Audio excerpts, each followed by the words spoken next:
지독하게 재발되는 발톱 무좀. 발톱을 야스리로 갈아내고 치료하였더니 매우 효과가 빠릅니다. 2019년 6월 19일, 약 한 달 전부터 발톱 무좀을 치료하기 시작했는데 야스리로 갈아내고 치료를 하니 눈에 보일 정도로 회복이 빠르게 나타납니다.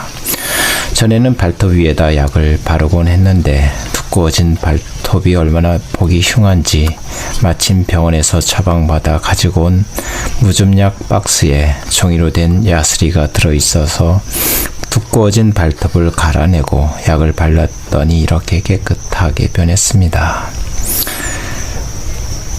발톱 무좀은 여간에서는 자연 치료가 되지 않습니다.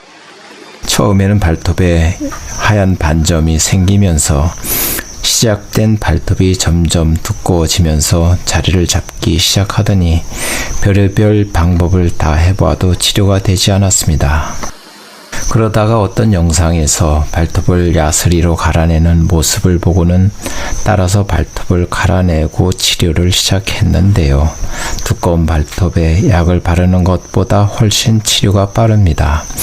병원에 가서 레이저 치료를 부탁했는데 한 번의 치료가 되기는 불가능하고 약 1년 정도 꾸준히 치료를 받아야 한다고 하기에 우선 치료비가 너무 비싸서 포기하고 바르는 약으로 처방을 받았는데요.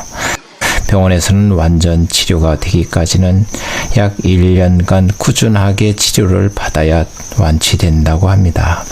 저도 10년 동안 발톱 무좀을 치료하기 위해 여러 가지 방법으로 치료를 해보았는데 치료를 하다가 중도 치료를 중단하면 다시 재발합니다. 이번에 치료 증상이 좋아 보이는 것은 발톱을 갈아내고 치료를 시작한 게 더욱 효과가 있는 것을 볼 수가 있는데요.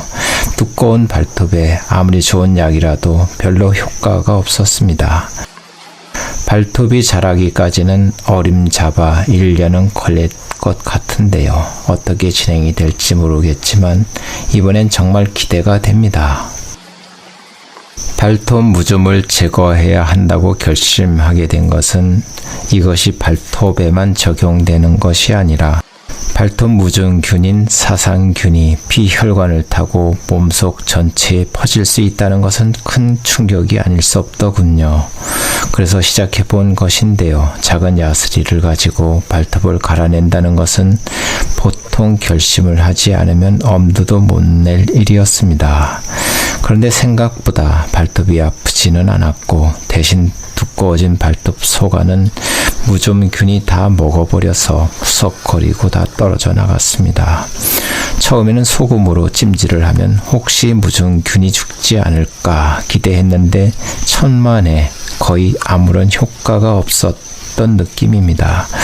두 번째는 소금물로 발 담그기를 누가 권장하기에 당장 소금을 사다가 발을 담그었는데 이러한 사실을 카톡에 올렸더니 여러 사람이 엉뚱한 짓 하지 말고 병원 가서 제대로 된 치료를 하라고 꾸지람 섞인 말을 또 카톡을 보내왔습니다.